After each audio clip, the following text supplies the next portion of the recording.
भारतीय छात्र संसद foundation, MIT school of government और एमआईटी विश्व शांति विश्वविद्यालय की संयुक्त पहल भारतीय छात्र संसद 12 संस्करण पूरे कर चुकी है।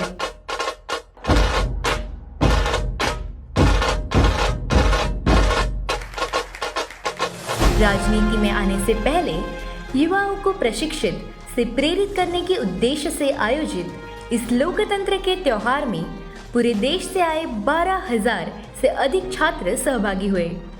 विविध क्षेत्रों के जाने माने हस्तियों ने इस अवसर पर युवाओं का मार्गदर्शन किया।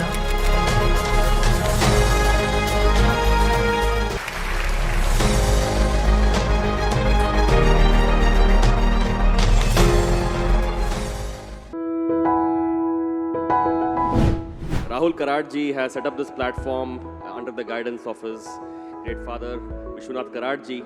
But he has given me a very difficult task. He has given me the final session where after this you would possibly be voting on the resolution of the Uniform Civil Code. But the title itself says Uniform Civil Code, an idea whose time has come. And many of the eminent speakers before me have made very strong and persuasive arguments in favor of the Uniform Civil Code.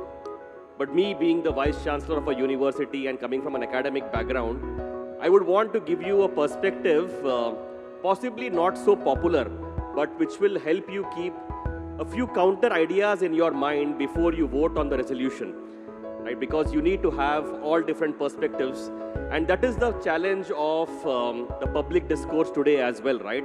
That you have so many different opinions coming your way, and ultimately you'll have to make your choice. So as was being mentioned in my bio as well, right? I did my education, worked in the US. A uniform civil code in the US is not a question of debate. It is all accepted, right?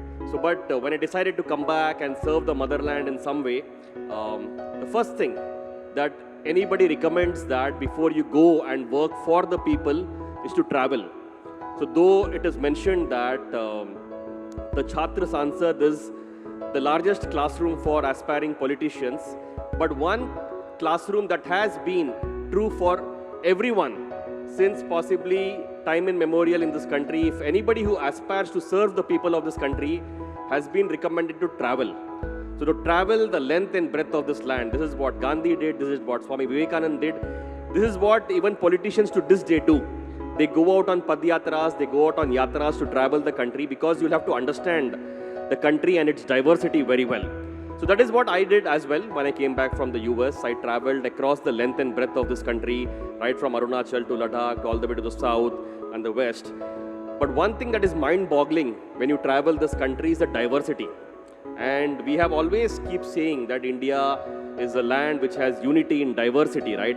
So what is that diversity particularly? You will find various ways in which people live, their customs, their attire, their languages, the food. We know all the diversity.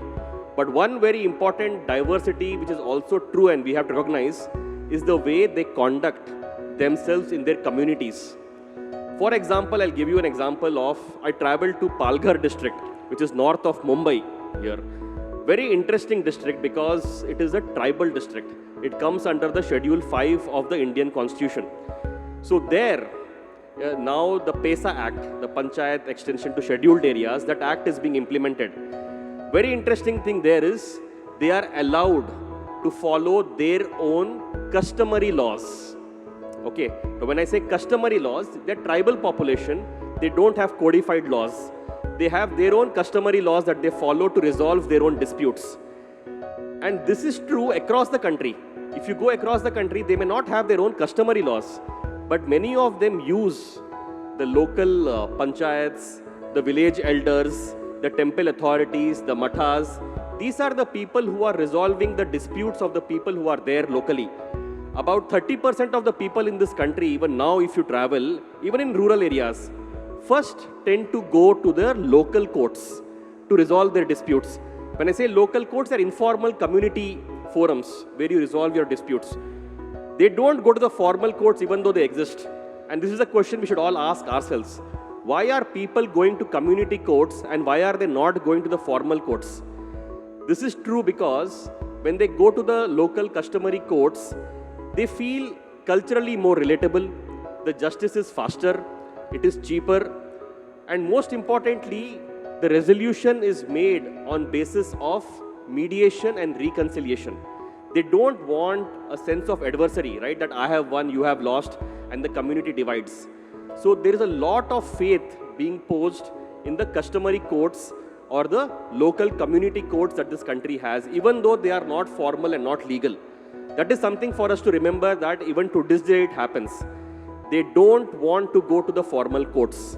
So that being said, we'll have to realize the diversity of this country and how people are resolving disputes. Can we make this informal courts more formal in that sense? Can we give them an authority that they can also resolve or be the first point of contact for the disputes that people have? If the people there are unhappy with the solutions, then they can of course go to the formal courts. So this is a counter perspective that I wanted to give to all of you, because unless we understand how people are resolving disputes, why the current Indian courts are clogged with about 5 crore plus cases and each of us here are afraid to approach them, can we make justice more accessible? So this is an idea that has, I think all of you should keep in mind, that diversity doesn't mean that it is bad, right? If diversity can accommodate people's preferences, if diversity can result in more harmonious communities, if diversity can be a means for people to access cheaper, faster justice, then shouldn't we be encouraging such diversity that we have? So this is a counter view that I think all of you should keep in perspective, because the arguments in favor of uniform civil code have been made very well. And it is very true that many of these laws, which are personal laws of different religions, are gender biased. It's all true. But while we go for homogeneity in a uniform civil code, we should not lose what we already have and what people cherish. So we should also keep those things in mind. And this is also what was mentioned by the former Chief Justice of India just exactly 1 year ago. He says the need of hour is indigenization of our legal system. Localize our justice delivery systems. So when he says localize our justice delivery system, make it more Indian, I think what he's hinting towards is, can justice be delivered by the communities in their own local customary laws while putting all the protective measures in place?